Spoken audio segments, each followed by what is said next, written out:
एक गांव में आरती नाम की महिला अपने बेटे कल्लू के साथ रहा करती थी।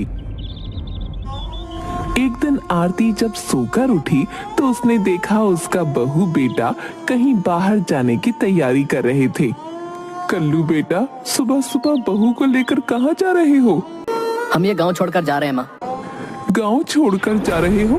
कहना क्या चाहते हो? आपसे कितनी बार कहा था माँ जी, इस मकान को बेच दीजिए, मगर आपको हमसे ज्यादा अपने मकान से प्यार है।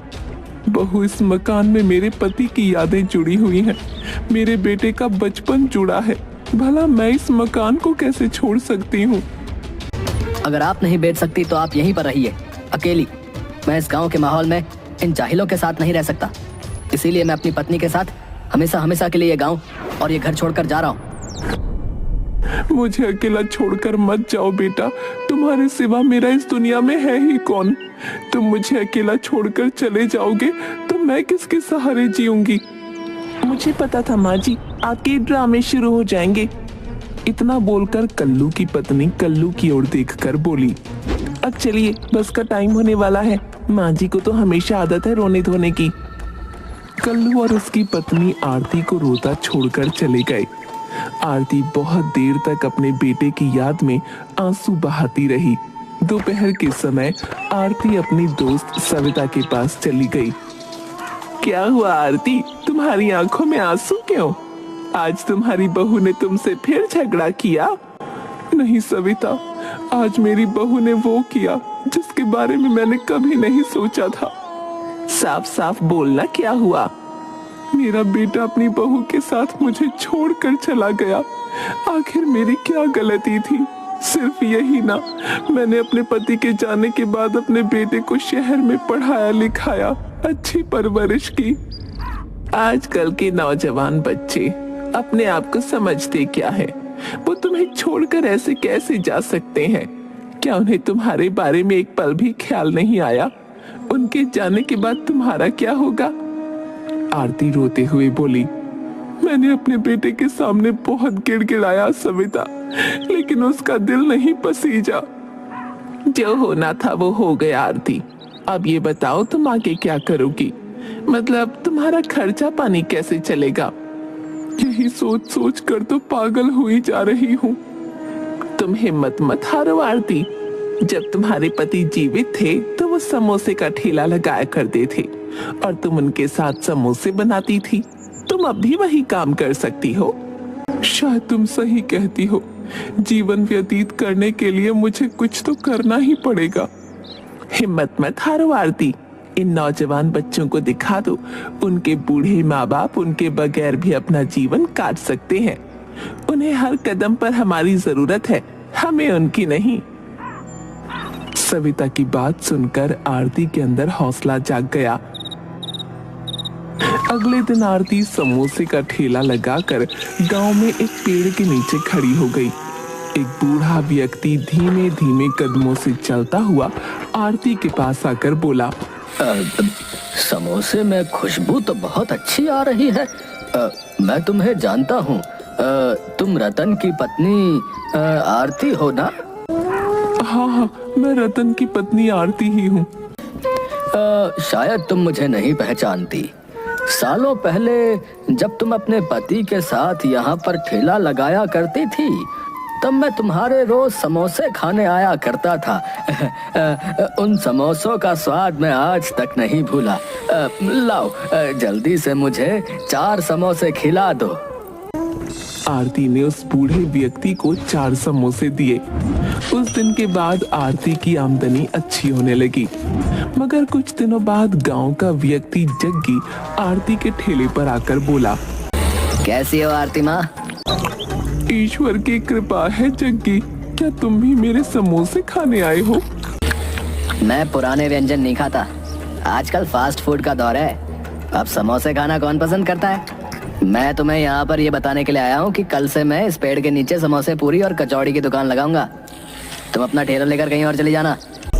तुम मुझे धमकी दे रहे हो जग्गी? धमकी नहीं दे रहा हूँ आरती माँ, तुम्हें समझा रहा हूँ।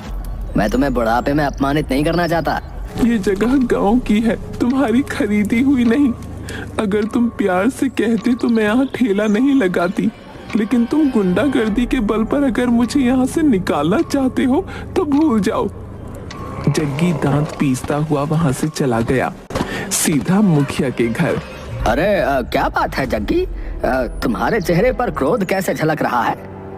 मुखिया जी, तुम्हें इस गांव में मुखिया बनाने में मेरा कितना योगदान रहा है, इस बात को तुम भली भांति जानते हो। हाँ हाँ, अच्छी तरह से जानता हूँ, पर हुआ क्या है? जब तुम मुखिया बने थे तो तुमने मुझसे कहा था कि ये सारा गांव तुम्हारा है। जग्गी, साफ साफ बताओ, तुम कहना क्या चाहते हो? मैं समोसे, पूरी और कचौड़ी की दुकान लगाना चाहता हूँ, मगर वहाँ पहले से ही आरती अपना ठेला लेकर खड़ी हुई है। उसकी बिक्री वहाँ पर अच्छी होती है। जब मैंने उसे वहाँ से चले जाने के लिए कहा तो उसने टका सा जवाब दे दिया कि वो वहाँ से नहीं जाएगी। बस इतनी सी बात। तुम्हारे लिए ये इतनी सी बात होगी, लेकिन मेरे लिए ये बहुत अपमान भरी बात है।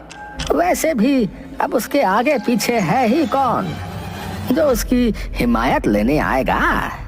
लेकिन तुम एक नंबर के मूर्ख हो जग्गी। क्या मतलब? मेरी बात ध्यान से सुनो।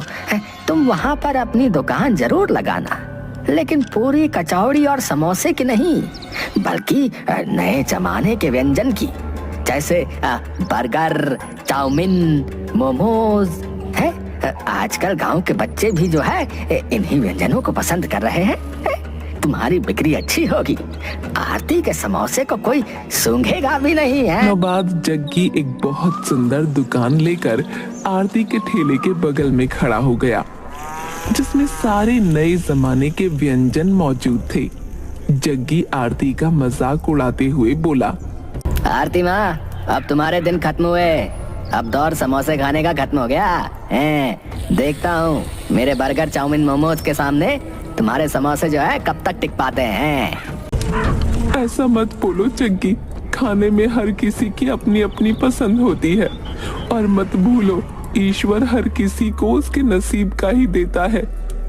आरती की बात सुनकर जग्गी हंसने लगा। तब ये ग्राहक जग्गी के ठेले पर आकर बोला, अरे भाई, तुम्हारी दुकान पर तो नए नए व्यंजन लगे हुए दिख रहे। ये क्या है? अच्छा, चाउमीन भी है, मोमोज भी है। जमाने के साथ चलना पड़ता है, अगर हम जमाने के साथ नहीं चलेंगे तो पीछे रह जाएंगे। तो एक काम करो, जल्दी से मुझे एक प्लेट चाउमीन, मोमोज और बर्गर लगा दो। जग्गी ने तुरंत उस ग्राहक को सारा सामान दे दिया। ग्राहक वो सब खाकर चटखारे लेता हुआ बोला, भाई वाह, मजा आ गया भाई। पहले हमें इन्हें खाने के लिए जो है अपने गांव से थोड़ी दूर शहर के रेस्टोरेंट में जाना पड़ता था, मगर तुमने जो है गांव में ही शहर की कमी पूरी कर दी भैया। तो फिर अपने गांव में भी मेरी दुकान का प्रचार करना भैया, और साथ ही साथ उनसे ये भी कहना कि मेरी दुकान के बगल में एक घटिया समोसे का ठेला भी लगा हुआ है। जब भी वो मेरी दुकान पर खाने के लिए आए तो उन घटिया समोसों को भी चख जाएं।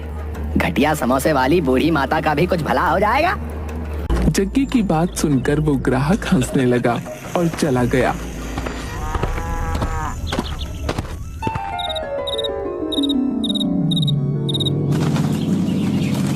कुछ ही दिनों में जग्गी के ठेले पर भीड़ लगने लगी और आरती के समोसे अब कोई नहीं खाता था।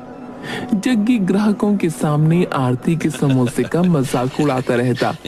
एक दिन आरती क्रोधित होकर जग्गी से बोली, देखो जग्गी, तुम्हारी बिक्री से मुझे कोई एतराज नहीं, लेकिन तुम्हें इस तरह मेरे बनाए हुए समोसों का मजाक नहीं उड़ाना चाहिए। तुम जितनी मर्जी चाहे अपनी दुकान का प्रचार करो, लेकिन तुम्हें मेरे ठेले का दुष्प्रचार करने का कोई अधिकार नहीं। मूर्ख बढ़िया, तू अभी भी नहीं समझी? क्यों बेशर्मों की तरह अब मेरी दुकान के बगल में ठेला लगाए हुए हैं? अरे तेरे समोसे अब कोई नहीं खाने वाला है। अगर शर्म नाम की कोई चीज बची है ना तो कल से यहाँ ठेला मत लगाना। आरती उदास होकर अपना ठेला लेकर वहाँ से चली गई। अगले दिन आरती ने अपना ठेला नहीं लगाया। वो आंखों में आंसू लिए गांव से थोड़ी दूर एक पेड़ के नीचे बैठकर फूट फूट कर रोने लगी। आप मुझे इतनी जल्दी छोड़कर क्यों चले गए? आपके जाने के बाद मैंने सोचा था मेरा बेटा मेरा सहारा बनेगा, मगर वो भी मुझे छोड़कर चला गया। तभी आरती के कंधे पर पीछे से किसी बुजुर्ग महिला ने हाथ रखा। तुम इतनी उदास क्यों हो बेटी? तुम इतना रो क्यों रही हो? आरती ने जैसे ही पलट कर देखा, उसके सामने एक 90 वर्षीय बुजुर्ग महिला खड़ी उसे ममता भरी नजरों से देख रही थी। तुम चाहो तो मुझसे अपने दिल की बात कर सकती हो बेटी, मुझे अपनी माँ समझो। आरती रोते हुए सारी घटना उस बुजुर्ग महिला को बताने लगी। अब आप ही बताइए माँ जी, मैं क्या करूं? सोचा था कि समोसे बनाकर अपना जीवन यापन करूंगी, मगर अब कोई मेरे समोसे भी नहीं खाता। नए प्रकार के व्यंजन मुझे बनाने नहीं आते। चिंता मत करो, मैं तुम्हें कुछ ऐसा बनाना सिखाऊंगी जिससे कोई भी उसे एक बार खाएगा तो वो स्वाद जीवन भर नहीं भूल पाएगा। आओ मेरे साथ। वो बुजुर्ग महिला आरती को गांव से थोड़ी दूर अपनी झोपड़ी में ले गई।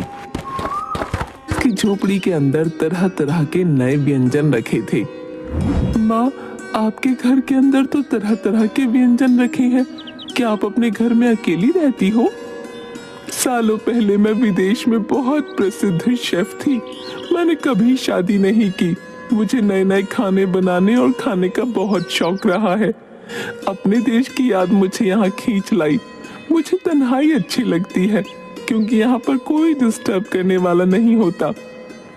आप मुझे कौन सा व्यंजन बनाना सिखाएंगी? मैं तुम्हें मैगी समोसा बनाना सिखाऊंगी। इतना बोलकर उस बूढ़ी महिला ने आटे में बहुत सारी मैदा मिक्स कर दी और आलू पीस कर उसके अंदर मैगी भर दी और तरह तरह के मसाले उसके ऊपर डाल दिए और आरती की ओर देखकर बोली, अब समोसों का आकार बनाकर इसे कड़वे तेल में तलो। आरती ने ठीक वैसा ही किया। कुछ ही देर में खुशबूदार मैगी समोसा बनकर तैयार हो गया।